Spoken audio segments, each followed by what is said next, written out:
प्रिय विद्यार्थियों, आप सभी को आप लोगों के channel self study with JP sir पे स्वागत करता हूं। मैं आज के इस वीडियो में 10वीं कक्षा के विद्यार्थियों के लिए रैदास के पद का दूसरा भाग यानी दूसरी वीडियो लेकर आया हूं। इसके पहले मैं भाग 1 बना दिया हूं, जिसमें मैंने रैदास के 3 पदों का वर्णन किया है। यदि आप वो वीडियो नहीं देखे हैं तो हमारे चैनल के प्लेलिस्ट में जाइए, जिसका नाम लिखा हुआ है क्लास 10 हिंदी। आप वहां से जाकर उसे देख सकते हैं। विस्तृत रूप से व्याख्या किया गया है। आज के इस वीडियो में मैं जो रैदास के 2 पद मेरा बच गया है, पद नंबर 4 और पद नंबर 5 का वर्णन इसमें करूंगा। आप वीडियो को बिना स्किप किए हुए देखेंगे और अच्छे से इसे समझेंगे। जैसा कि मैं आपको पहले ही बता चुका हूं कि मैं इस चैनल के माध्यम से आपका हिंदी विषय का पाठ्यक्रम को पूरा कराऊंगा, और मैं आपसे वादा करता हूं कि आप मेरे चैनल के माध्यम से ही पढ़कर हिंदी में 90+ स्कोर करिएगा। इसका मैं गारंटी ले सकता हूं। यदि आप वेस्ट बंगाल बोर्ड के छात्र हैं और 2025 में एग्ज़ाम देने वाले हैं तो ये चैनल आपके लिए काफ़ी उपयोगी है। इस चैनल पे सिर्फ हिंदी ही नहीं बताया जाएगा, हिंदी के साथ साथ मैथ हुआ, हिस्ट्री हुआ, जियोग्राफी हुआ, आपका जीव विज्ञान हुआ, भौतिक विज्ञान हुआ, सभी विषयों का अध्ययन इस चैनल के माध्यम से मैं कराने जा रहा हूँ। तो यदि अभी भी आप मेरा चैनल को सब्सक्राइब नहीं किए हैं तो चैनल को सब्सक्राइब करके रखिए, ताकि आपको जब भी मैं वीडियो अपलोड करूँ संग संग नोटिफिकेशन मिल सके। तो चलिए हम लोग 4 नंबर पद को देख लेते हैं रैदास के।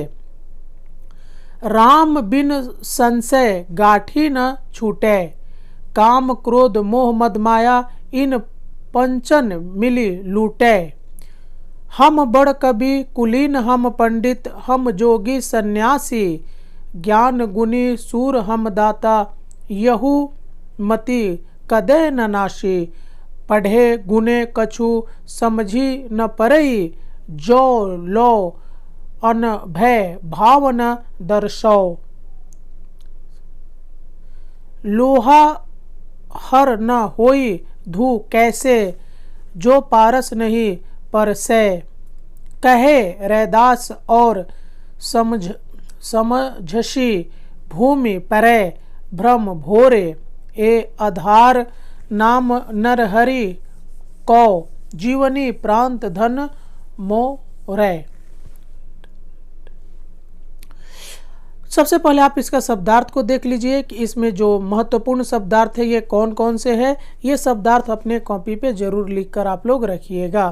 तो ये शब्दार्थ में ये आपका शब्दार्थ हो रहा है कि संशय, संशय माने क्या होता है, संयम या भ्रम। दर्शय, उसका क्या मतलब होता है, दिखाई पड़ना। और कदय माने कब। चलिए संदर्भ को देख लेते हैं।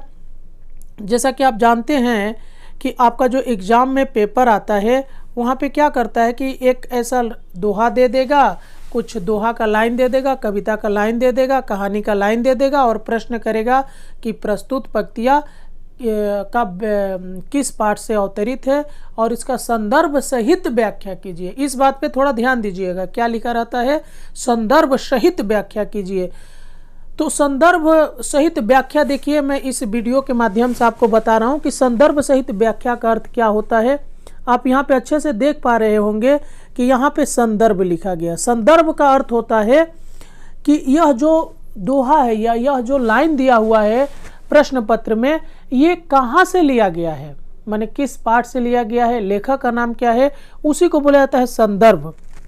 तो देखिए इसको लिखिएगा कैसे, आप इसको हूबहू अपने एग्जाम में एग्जाम कॉपी पर ऐसे ही लिखना है कि प्रस्तुत पदांश हमारी पाठ्य पुस्तक पाठ संचयन। ये जो पाठ संचयन लिखा हुआ है ना, ये आपका हिंदी के किताब का नाम है। आप देख लीजिएगा ऊपर में लिखा है कि पाठ संचयन में संकलित है। संकलित माने उसमें है।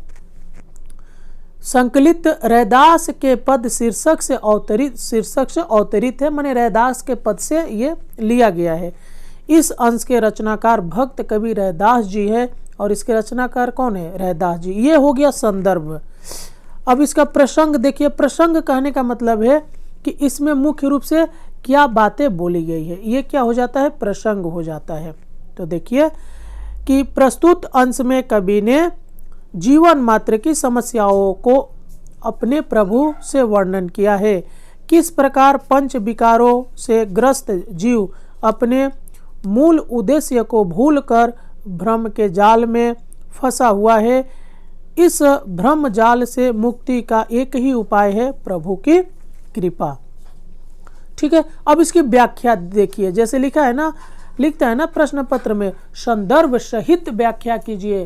तो संदर्भ हो गया, प्रसंग हो गया और व्याख्या देख लीजिए। तो व्याख्या हम लोग देख लेते हैं। यहाँ से व्याख्या क्या दिया हुआ है आपका कि व्याख्या ये आपको कॉपी पे लिखना है। ये जितना संदर्भ है, प्रसंग है, ये सब लिखना है। व्याख्या भी लिखना है कि संत कबीर रैदास जीवन मात्र की समस्याओं का उल्लेख करते हुए अपने प्रभु राम से यह कहते हैं कि हे प्रभु, तुम्हारी कृपा के बिना हम संशय एवं भ्रम से मुक्त नहीं हो सकते। जीव को पंच विकारों, पंच विकार, ये जो पंच विकार बोला गया ये आपका बहुविकल्पीय प्रश्न में आ सकता है कि हमारे अंदर कितने विकार है। तो हमारे अंदर कितने विकार है? पंच। कौन कौन से है? काम, क्रोध, मोह, मद, माया ने लूट लिया है। हम इनके गुलाम हो गए हैं। हमारे अंदर अहंकार का भाव भर गया है। हम अहंकार के शिकार हो गए हैं।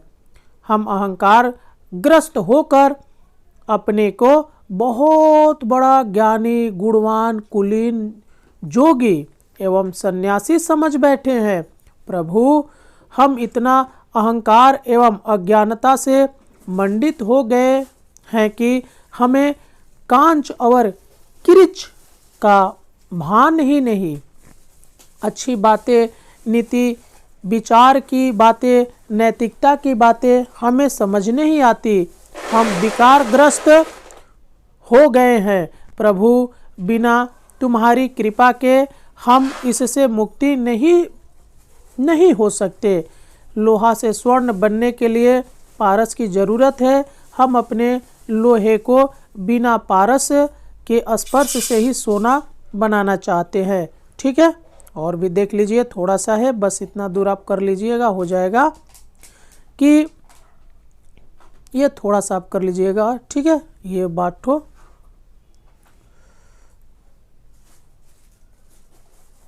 ये जो यहाँ पे है, ये रैदास जी कहते हैं, प्रभु तुम तो अंतर्यामी हो। तुम तो जानते हो कि हम किस प्रकार भूलैया के भंवर में फंसे हुए हैं। आप ही मेरे प्राण धन हो, हमारा उद्धार करो। हम अंधे को राह दिखाओ। अपने अंधत्व को दूर करने का एक ही उपाय है और वह है सब तज हर भज, अर्थात नाम स्मरण कर प्रभु के प्रति समर्पण से हमें प्रभु कृपा मिलेगी, हमारा उद्धार होगा। अतः प्रभु कृपा वृष्टि करो कि हम उस पथ पर चल सके। ठीक है। बस आप यहाँ तक लिख लीजिएगा।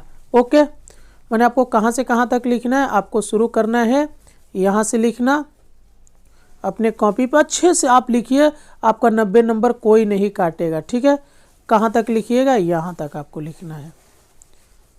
हिंदी में 90 नंबर में आपको दिला के रहूँगा, आपको यहाँ तक लिखना है। ठीक है। ये यहाँ तक, चलिए आप समझ गए होंगे। और अगला दोहा देख लेते हैं। अंतिम दोहा 5 नंबर है, और भी इसके ऊपर वीडियो आएगा।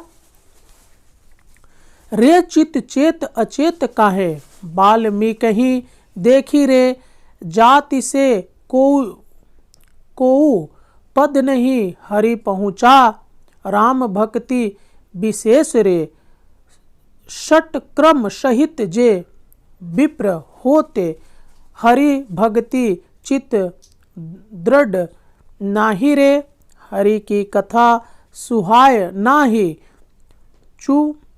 सुपच तुलय तारी रे, मित्र शत्रु अजात सबते, अंतर लावे हेत रे, लोग बाकी कह जाने तिनी लोक पेवतरे अजामिल गज गनिका तारी काटी कुंजर की फांसी रे, ऐसे दुर्मति मुक्ति किए तो क्यों न तिरे रैदास रे।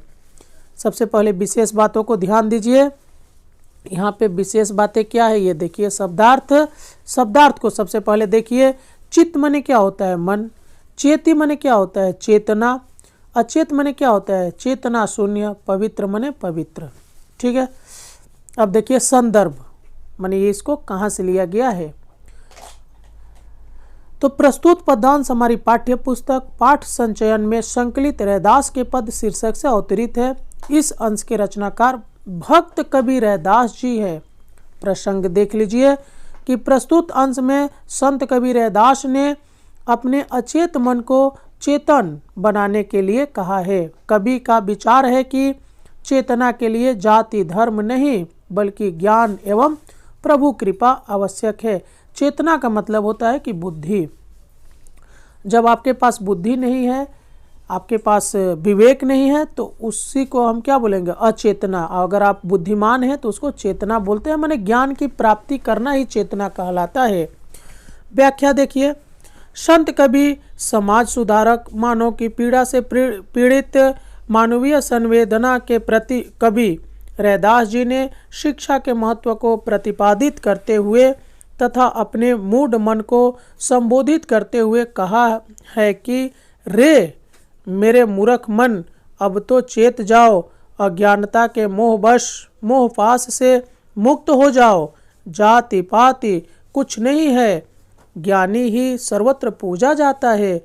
अपने आदि कवि वाल्मीकि को देखो, वह तो कुलीन एवं उच्च कुल के नहीं थे, पर उन्हें राम की कृपा एवं राम भक्ति प्राप्त हुई। उच्च कुल विप्र कुल में जन्म, विप्र माने नीच होता है, में जन्म लेने वाला संस्कारहीन अज्ञानी उच्च पद को नहीं प्राप्त कर सकता। जब तक अपने आराध्य के प्रति समर्पित भक्ति नहीं होगी तब तक यह जीव भ्रम जाल में जकड़ा रहेगा। जिसके मन में जब तक हरि एवं हरि कृपा के प्रति आदर भाव नहीं है तब तक पशु एवं मनुष्य में कुछ भेद नहीं है। जो पवित्र है, जिसके हृदय में ज्ञान का संचार है, चेतना है, ऐसे लोग शत्रु मित्र जाति कुजाति त्याज्य एवं ग्राह्य के अंतर को नज़रअंदाज करते हुए भक्ति भाव में लीन रहते हैं और अपने कीर्ति एवं यश से तीनों लोकों में श्रेष्ठता को प्राप्त कर लेते हैं। ठीक है। तो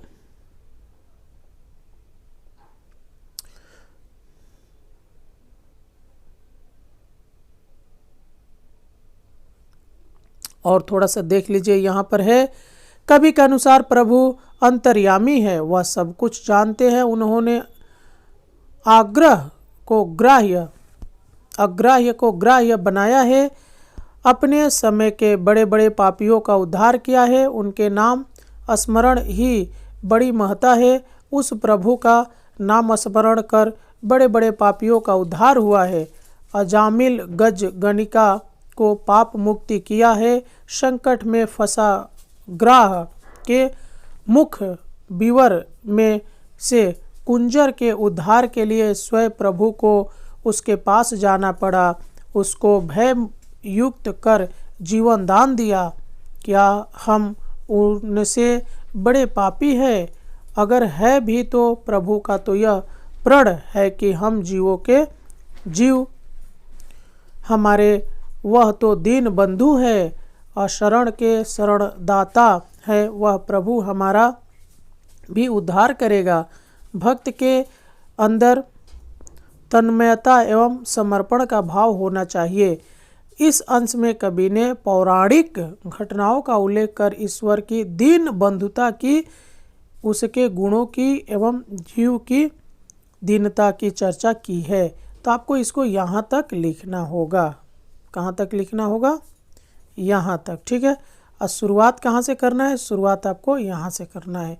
ये बिल्कुल बहुत ही शानदार आपका पूरे विस्तृत रूप से आपने पांचों दोहा का, रैदास के पांचों दोहा को आपने समझ लिया है।